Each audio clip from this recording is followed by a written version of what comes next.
I'm Raphael. I'm the CEO and one of the co-founders of Alice. So we're a social impact network that's built on Ethereum and that helps identify and scale effective social and environmental projects. And that's what I'm going to try and unpack throughout this presentation.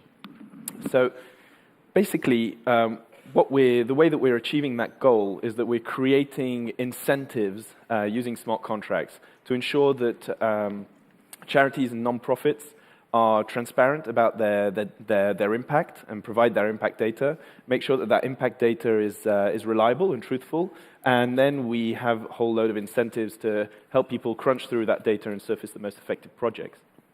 If you know us already, it's probably because you know about our conditional donation platform.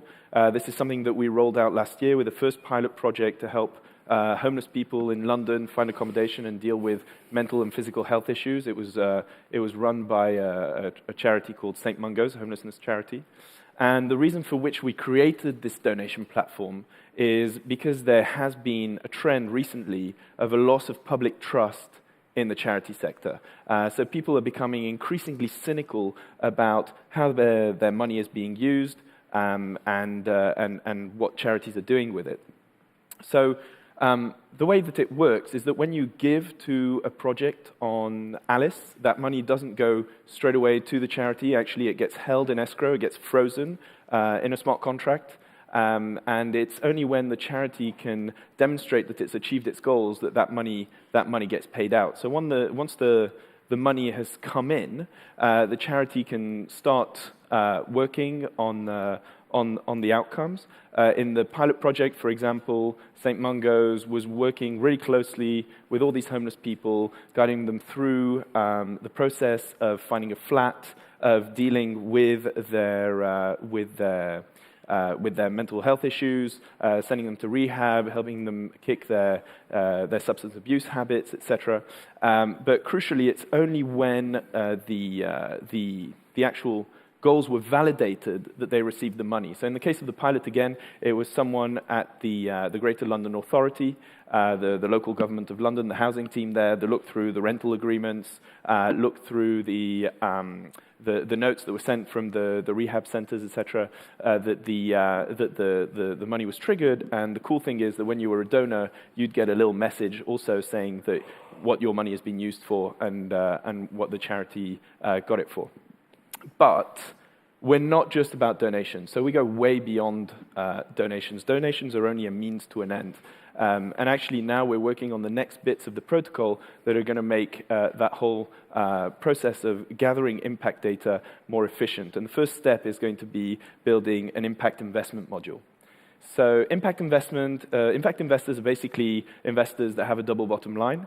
They want to get a financial return, but they also want to get a social return. So all of their investees have to actually measure their impact. It's a sector that's growing really healthily at about 20% a year. It does have some challenges that Alice addresses, though. But fundamentally, the way that it works is that this is just a representation of how the infrastructure works. So donors give to a cause. That money gets held in escrow. The charity has provided the goals that it wants to achieve. But how does a charity run a project before getting money? Well, that's where the investors come in.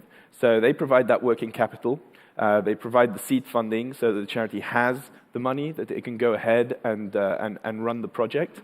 And once the validator has verified that the goals have been achieved, well, most of that money will go to the charity, of course, but part of it will also go back to the investors. In the trade-off, if you like, is that if no goals are achieved, well, then it's the investors who take on the risk of that failing. They will lose their money to protect the charities and to protect the donors. So that's the fundamentals of how that works. There's a whole host of other things that we're building on top of this. We're building a validation market, governance protocols, protocols to help share the impact data, to help crunch that impact data really systematically to make sure that the best charities come out on top. And as I said, the end goal is to provide really high-quality, comparable data, make it publicly accessible and transparent on the blockchain, make sure that all the payments are are automated, and so is the reporting, so that you can really drill down into which are the most effective projects and then help them scale until hopefully they completely eradicate the problems that they're tackling. Thank you very much.